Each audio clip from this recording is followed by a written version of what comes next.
Assalamualaikum warahmatullahi wabarakatuh. Bismillahirrahmanirrahim. Alhamdulillahirabbil alamin. Sholawatullahi wassalamuhu ala Ahmad wa qarabatihi wa ala alihi wa ashabihi wa idratihi wa azwajihi amma ba'd. Jamaah Al-Fatih Channel dan sahabat YouTube yang berbahagia. Pertama, ingin kami mengajak kepada saudara-saudaraku untuk selalu bersyukur kepada Allah karena Allah telah melimpahkan rahmat dan nikmat-Nya yang begitu besar pada kita, dan itu tiada pernah ada hentinya. Maka sangatlah patut untuk kita syukuri bersama dengan mengucapkan kalimat tahmid Alhamdulillahirabbil alamin. Tidak akan kita lupakan sholawat dan salam semoga tercurah keharibaan baginda Rasulullah Sallallahu Alaihi Wasallam, Nabi yang selalu kita rindukan syafaatul uzmanya baik ketika kita di dunia maupun di akhirat nanti. Selanjutnya ingin kami berbagi kepada saudara-saudaraku tentang amalan yang mudah-mudahan bermanfaat bagi kita dengan judul Anda ingin sehat, tirulah kebiasaan hidup sehat ala Rasulullah Sallallahu Alaihi Wasallam. Konon menurut riwayat, Rasulullah Sallallahu Alaihi Wasallam selama hidupnya 63 tahun hanya mengalami sakit selama 2 kali. Yang pertama saat beliau selesai menerima wahyu yang pertama. Saat itu karena kondisi ketakutan yang luar biasa, maka beliau saat itu sakit demam tinggi yang luar biasa. Yang kedua, saat menjelang akhir hayatnya, Rasulullah Sallallahu Alaihi Wasallam juga sakit, panas, dan demam yang tinggi pula, dan akhirnya beliau wafat. Namun bagi para sahabat dan umatnya sampai sekarang mengakui bahwa Rasulullah mempunyai kebiasaan hidup sehat yang luar biasa yang patut kita ikuti, dan itu telah terbukti diakui oleh bagian medis. Mengapa demikian? Karena Rasulullah, kecuali memang orang yang maksum, yang selalu diberikan petunjuk oleh Allah untuk tidak melakukan hal-hal yang menyimpang dari aturan Allah dan hal-hal yang tidak baik. Kebiasaan Rasulullah yang perlu kita contoh yang pertama adalah beliau selalu bangun pagi. Kemudian sejak bangun pagi beliau sudah diawali dengan zikir kepada Allah. Bangun pagi dengan berdoa, kemudian mengambil air wudhu, dan beliau sepertiga malam selalu digunakan untuk beraktivitas yang bersifat rohaniyah kepada Allah Subhanahu wa Ta'ala. Sepertiga malam beliau sudah bangun, ya. Kemudian sampai pagi ia tidak pernah tidur lagi. Itu yang pertama. Yang kedua, beliau selalu makan, tetapi secukupnya. Bahkan beliau berhenti makan ketika hampir kenyang. Jadi sebelum kenyang beliau sudah berhenti untuk makan. Sehingga yang ada di dalam tubuh itu bukan kekenyangan yang bisa menyebabkan banyak penyakit. Kemudian kebiasaan beliau yang ketiga yang perlu kita contoh, yaitu makan secara perlahan-lahan. Nabi Muhammad SAW menyarankan untuk mengunyah makanan satu kali suapan itu adalah dikunyah lebih kurang 40 kali kunyahan, sehingga makanan yang masuk ke dalam pencernaan itu menjadi lembut dan mudah dicerna oleh tubuh kita.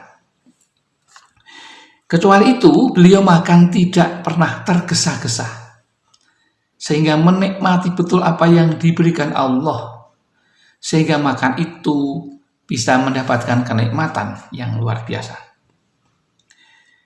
Kebiasaan beliau yang keempat yaitu makan bersama. Kebiasaan berjamaah tidak hanya dalam sholat, itu akan menurunkan keberkahan bagi siapapun, dan tubuh juga akan menjadi tenang karena kita tidak seorang diri, yaitu bersama dan berkumpul dengan orang lain, sehingga itu akan menumbuhkan rasa bahagia yang akan berpengaruh pula pada kesehatan jiwa dan pikiran kita. Kebiasaan beliau yang kelima yang patut kita contoh juga, karena beliau sangat sehat selama hidupnya, yaitu tidak pernah minum sambil bernafas. Beliau selalu minum dari seteguk demi seteguk. Di antara tegukan-tegukan air minum itu diselingi dengan bernapas. Beda dengan hewan yang minum sambil bernafas. Dan itu menurut ilmu kesehatan juga ternyata tidak baik. Minum yang sambil meniupkan atau menghembuskan nafas di dalam minuman itu. Karena menurut ilmu pengetahuan bahwa metabolisme akan terganggu jika kita meminum minuman dengan cara sambil bernafas. Kemudian kebiasaan beliau yang keenam, yang juga dibenarkan oleh aturan kesehatan dan ilmu kesehatan, yaitu selalu diselingi dengan buah-buahan yang beliau sukai, yaitu makan buah delima. Bahwa makanan ini sangat sehat secara klinis karena terbukti buah delima merupakan salah satu buah yang paling sehat, ampuh untuk melindungi tubuh kita dari penyakit yang berbahaya seperti jantung koroner. Adapun kebiasaan beliau yang sehat yang ketujuh yang perlu kita tiru adalah beliau selalu berpuasa. Yang pertama, setiap minggu puasa 2 kali, yaitu puasa Senin dan Kamis.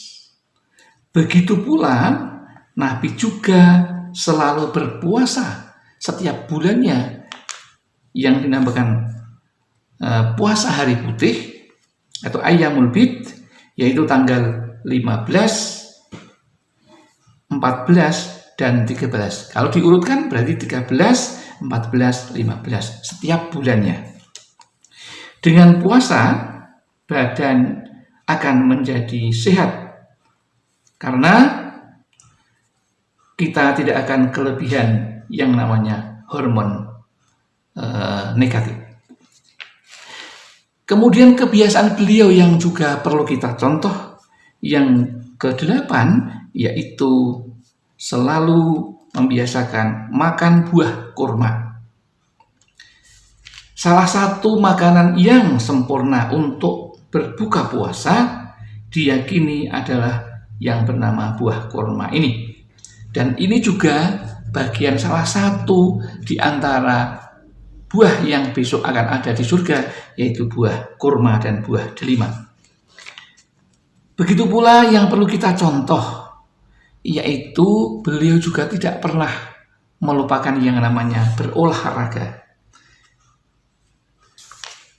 Hidup berolahraga sudah menjadi kebiasaan Rasulullah yaitu yang pertama menunggang kuda dan berenang.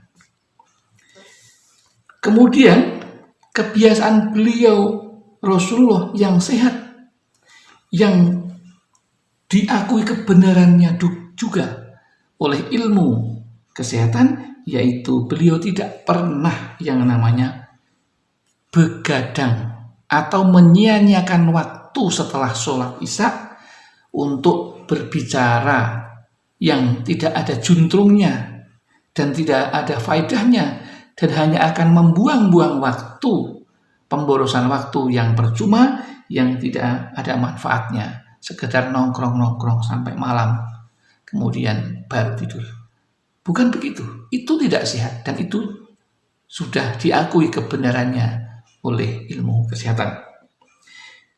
Kemudian ada lagi kebiasaan beliau yang juga patut kita tiru, yaitu beliau selalu menghindari yang namanya marah atau ghadab.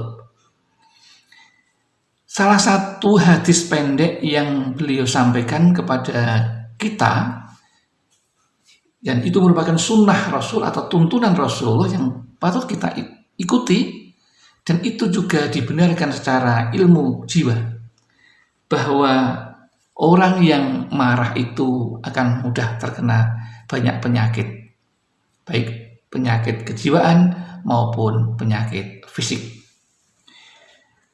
Dalam satu hadis beliau menyampaikan, la taghdab walakal jannah. Janganlah kamu marah, maka bagimu surga.